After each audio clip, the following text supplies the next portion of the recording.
नमस्कार। The deep dive में आपका स्वागत है।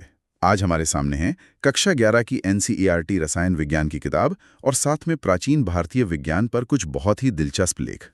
तो आज हम करने क्या वाले हैं? हम इन स्रोतों से रसायन विज्ञान की कुछ बुनियादी अवधारणाओं को इस तरह से समझेंगे कि वो परीक्षा के लिए भी काम आए और दिलचस्प भी लगें। और हम ये भी देखेंगे कि जो हम आज पढ़ते हैं उसकी जड़ें हमारे अपने इतिहास में कितनी गहरी हैं। तो चलिए शुरू करते हैं। सबसे पहला सवाल, ये रसायन विज्ञान यानी केमिस्ट्री आखिर है क्या? स्रोत तो कहते हैं कि ये अणुओं और उनके रूपांतरण का विज्ञान है। ये परिभाषा सुनने में तो सही है, पर थोड़ी एकेडमिक सी लगती है। आप सही कह रहे हैं। इसको सरल उदाहरणों से समझना ज्यादा बेहतर है। असल में रसायन विज्ञान हमारे चारों ओर हो रहे बदलावों का विज्ञान है। देखिए, जब दूध फटकर पनीर बन जाता है, वो एक तरह का बदलाव है। रसायन विज्ञान हमें बस यही समझाता है कि ये बदलाव क्यों और कैसे होते हैं। अच्छा। ये सिर्फ 100-125 तत्वों का खेल नहीं है, बल्कि उनसे बनने वाले करोड़ों तरह के अणुओं की कहानी है। ठीक है, तो ये बदलाव का विज्ञान है। यहाँ एक बात वाकई दिलचस्प हो जाती है। आधुनिक रसायन विज्ञान से बहुत पहले भारत में इसका ज्ञान था। स्रोत बताते हैं कि प्राचीन भारत में इसे रसायन शास्त्र, रसतंत्र या रस विद्या कहते थे। बिल्कुल, और इसमें सिर्फ एक दो चीजें नहीं थी।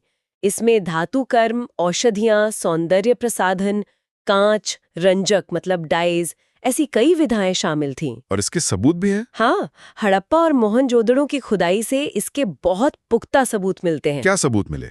स्रोत में पक्की ईंटों और मिट्टी के बर्तनों का जिक्र है। हाँ, वो भी बड़े पैमाने पर। और सिर्फ सादे बर्तन नहीं, ग्लेज्ड यानी चमकीले बर्तन भी। वो एक तरह का सीमेंट भी इस्तेमाल करते थे जिसमें चूना, रेत और कैल्शियम कार्बोनेट होता था। कमाल है।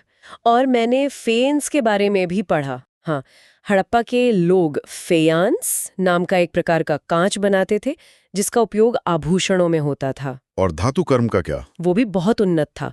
वो सीसा, चांदी, सोना, तांबा जैसी धातुओं को पिघलाते थे और शिल्प बनाने के लिए, तांबे को और कठोर बनाने के लिए उसमें टिन और आर्सेनिक मिलाते थे।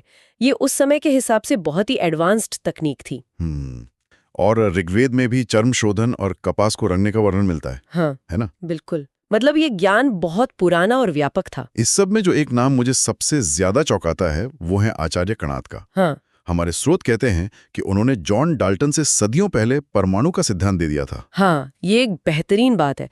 देखिए, आचार्य कणाद, जिनका असली नाम कश्यप था, उन्होंने लगभग 600 ईसा पूर्व, मतलब आज से करीब 2500 साल पहले, अपनी किताब वैशेषित सूत्र में कहा था कि सभी पदार्थ अविभाज्य कणों से बने हैं, और उन्होंने इन कणों को परमाणु नाम दिया। परमाणु? उनके अनुसार ये परमाणु शाश्वत हैं, गोलाकार हैं और हमेशा गतिशील रहते हैं। तो हम ये कह रहे हैं कि पदार्थ के सबसे छोटे अविभाज्य कण का विचार, जो आधुनिक रसायन विज्ञान की नींव है, वो भारत में 2500 साल पहले ही सोच लिया गया था।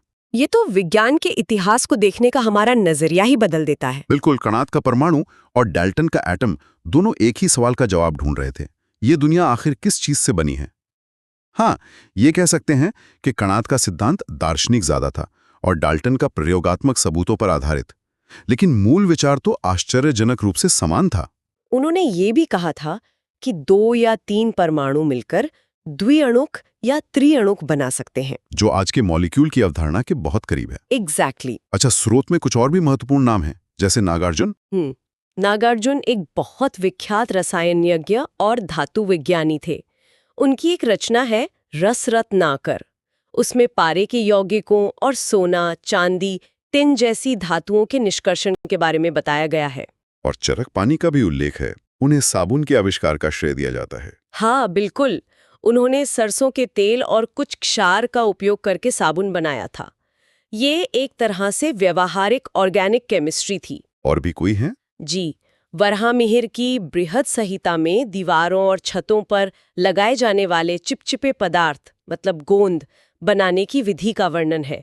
और अजंता और एलोरा की पेंटिंग्स, जो आज भी नई जैसी लगती हैं, वो इसी उन्नत ज्ञान का प्रमाण है। और चरक संहिता, आयुर्वेद का सबसे पुराना ग्रंथ, उसका रसायन विज्ञान से बहुत गहरा संबंध है। चरक संहिता में रोगों के इलाज के लिए धातुओं की भस्म का उपयोग करने का वर्णन है। भस्म? और ये आज के समय में क्यों महत्वपूर्ण है? इसलिए क्योंकि आधुनिक शोध से पता चला है कि इन भस्मों में असल में धातुओं के नैनो कण मतलब नैनो पार्टिकल्स होते हैं। क्या बात कर रही है, नैनो टेक्नोलॉजी? हाँ, ये दिखाता है कि रासायनिक रूपांतरण की समझ कितनी गहरी थी। इसी ग्रंथ में सल्फ्यूरिक एसिड और नाइट्रिक एसिड बनाने का भी उल्लेख मिलता है। ये सब सुनकर तो साफ है कि रसायन विज्ञान कोई नया विषय नहीं है। तो इन सब का आज क्या मतलब है? ये हमारे जीवन के लिए क्यों महत्वपूर्ण है? देखिए, ये हमारे जीवन के हर पहलू से जुड़ा है, मौसम से लेकर कंप्यूटर तक, और उर्वरक, दवाएं, साबुन, डिटर्जेंट, धातु, पॉलीमर बनाने वाले उद्योगों तक हर जगह इसका उपयोग होता है। ये भोजन, स्वास्थ्य और हमारे जीवन स्तर को बेहतर बनाने में एक बहुत ही महत्वपूर्ण भूमिका निभाता है। और इन सब को समझने की शुरुआत होती है द्रव्य यानी मैटर की अवधारणा से। एनसीईआरटी के अनुसार कोई भी वस्तु जिसमें द्रव्यमान हो और जो जगह घेरे वो द्रव्य है। बिल्कुल, पुस्तक, कलम, जल, वायु, सब कुछ। और इसकी 3 मुख्य भौतिक अवस्थाएं होती हैं: ठोस, द्रव और गैस। ठोस, द्रव और गैस, इसे आसानी से कैसे समझें? इसे ऐसे समझिए कि कण किसी पार्टी में लोग हैं। ठोस अवस्था में कण एक दूसरे से बिल्कुल सटे हुए एक तय पैटर्न में बैठे हैं, कोई हिलडुल नहीं सकता। इसीलिए ठोस चीजों का आकार और आयतन दोनों फिक्स होते हैं। जैसे किसी क्लासरूम में बच्चे अपनी अपनी सीट पर बैठे हों। और द्रव? द्रव में कण होते तो पास पास हैं, पर उनमें थोड़ी आजादी होती है। वे एक दूसरे पर फिसल सकते हैं। जैसे किसी भरी हुई बस में लोग, जगह तो कम है पर लोग अपनी जगह बदल सकते हैं। इसीलिए पानी का वॉल्यूम तो फिक्स रहता है, पर उसका शेप बर्तन वाला हो जाता है। और गैस की पार्टी तो फिर सबसे मजेदार होगी। हाँ, गैस के कण तो बिल्कुल आजाद हैं, एक दूसरे से बहुत दूर बेतहाशा इधर उधर भाग रहे हैं।